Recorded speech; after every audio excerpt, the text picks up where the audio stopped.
Australia has a little brother problem, and I'd say our biggest siblings are the UK and the United States. We have a lot of things in common with them. We've been raised in the same household, so we speak the same language. But compared to them, we're extremely young. The UK is very old. They joined together in the 1700s. The United States is like the middle child, being founded a little bit after, and we only became a country 120 years ago. It's crazy, right? A large age gap is always difficult for a lot of siblings, but it also increases, diversity, right? Well, sort of. The truth is, as a younger sibling, we're still finding ourselves. A lot of our media, whether it be, state, federal, TV, or movies, are all heavily influenced by them still. And it's been a long, long time. And I think it's time that we stand on our own 2 feet. And in order to do that, we need to understand our problems. When we started, our country was very British.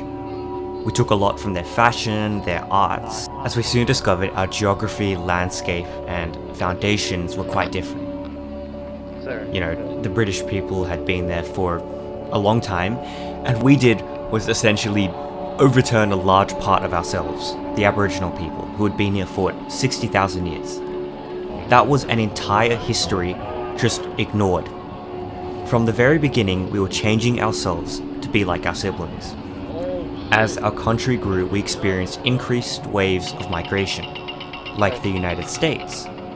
We experienced diversity, strength, and all this stuff. But the United States was different. And what makes us different?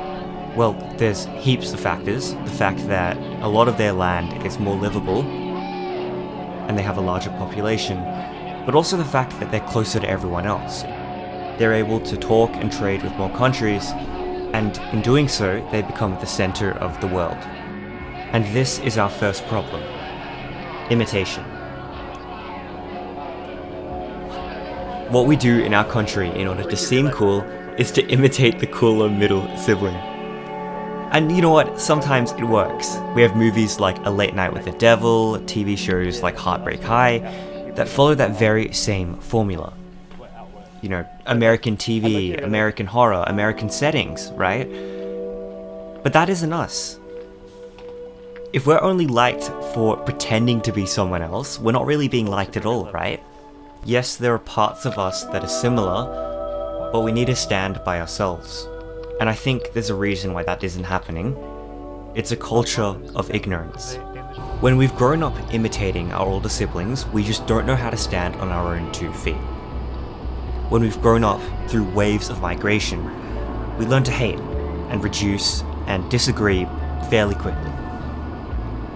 Imagine hating whole parts of yourselves. It's like this self-consuming cannibalism. Whenever someone produces this amazing piece of art and media, because it isn't as good as our middle siblings, it isn't good at all.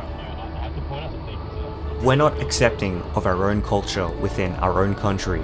How will we ever move past that cultural cringe?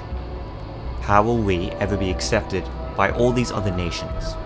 We need to stand on our own 2 feet. True recognition comes from within.